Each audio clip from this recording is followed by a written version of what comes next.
Assalamualaikum. Kenalin, saya Konita Fidhu Azahra atau biasa disapa Konita. Saya Nur Fatihah Ainia, biasa dipanggil Syifa. Kami dari MTSN 1 Malang. Tahu nggak sih, pandemi COVID-19 memberikan berbagai masalah seperti imun tubuh yang menurun dan juga dapat menyebabkan seseorang mengidap penyakit lain atau biasa disebut dengan komorbid. Salah satunya adalah kanker serviks. Kanker serviks adalah kanker yang menyerang uterus dan terletak antara rahim dengan vagina.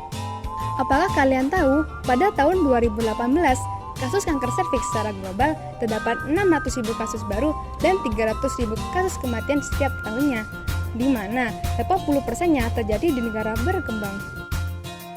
Pengobatan kanker selama ini masih menggunakan metode kemoterapi.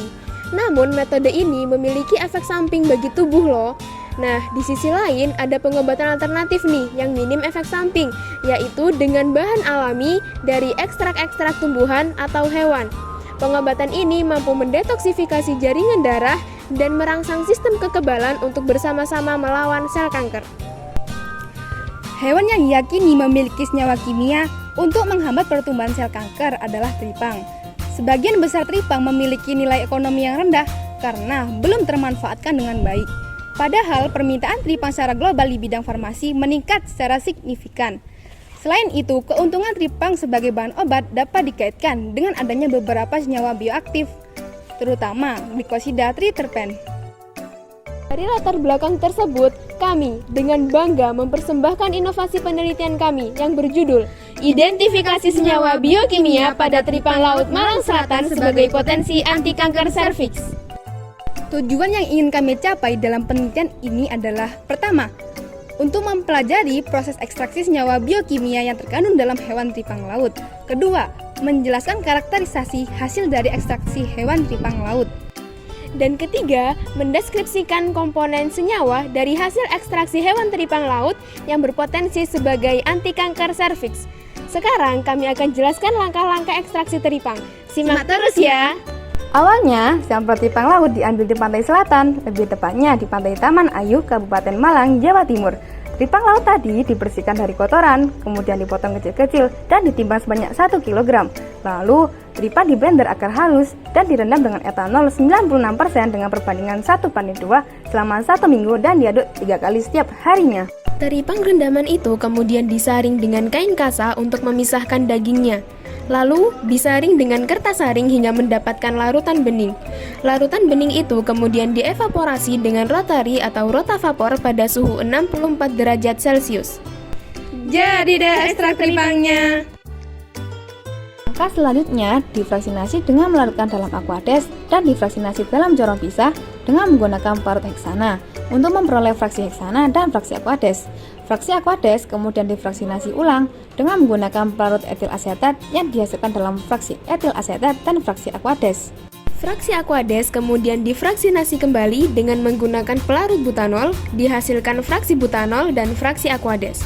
Penggunaan metode fraksinasi dengan berbagai pelarut ini berdasarkan tingkat polaritas yang berbeda yang menunjukkan senyawa bioaktif untuk anti kanker. Sampel ekstrak teripang dan dari fraksinasi kemudian dikarakterisasi dengan menggunakan FTIR.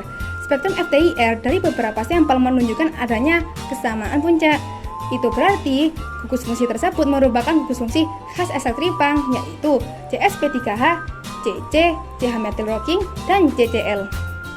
Di sisi lain, masing-masing sampel memiliki kekhasannya sendiri. Sampel berpelarut etanol khasnya NCS, sampel berpelarut etil asetat khasnya CH, sampel berpelarut butanol khasnya CO, dan sampel akhir kandungan aquades khasnya CN. Investigasi lebih jauh mengenai senyawa biokimia telah dilakukan. Sampel ekstrak teripang dan dari fraksinasi dikarakterisasi dengan menggunakan GCMS. GCMS adalah salah satu instrumen yang dapat mengidentifikasi pada bagian penting zat yang mudah menguap, hidrokarbonat panjang ataupun bercabang, alkohol, dan lainnya. Identifikasi senyawa-senyawa itu dikonfirmasi berdasarkan M per Z, berat molekul, rumus molekul, dan waktu retensi. Identifikasi tersebut dapat dilihat dari puncak atau peak yang terdapat pada kromatogram.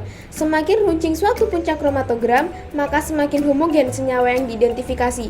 Sedangkan semakin luas puncaknya, maka semakin banyak jumlah senyawa yang terdapat pada suatu sampel. Dari GCMS dan studi literatur menunjukkan bahwa senyawa glisin, NN-dimetil, metil ester memiliki bioaktivitas anti kanker, khususnya anti kanker serviks pada sampel hasil akhir vaksinasi ekstra teripang.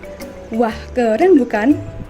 Kesimpulan dari penelitian ini adalah teripang berhasil diekstrak menggunakan pelarut etanol 96%.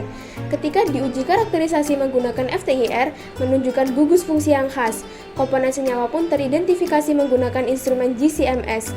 Di GCMS nih, ketemu sama senyawa yang memiliki bioaktivitas sebagai anti kanker.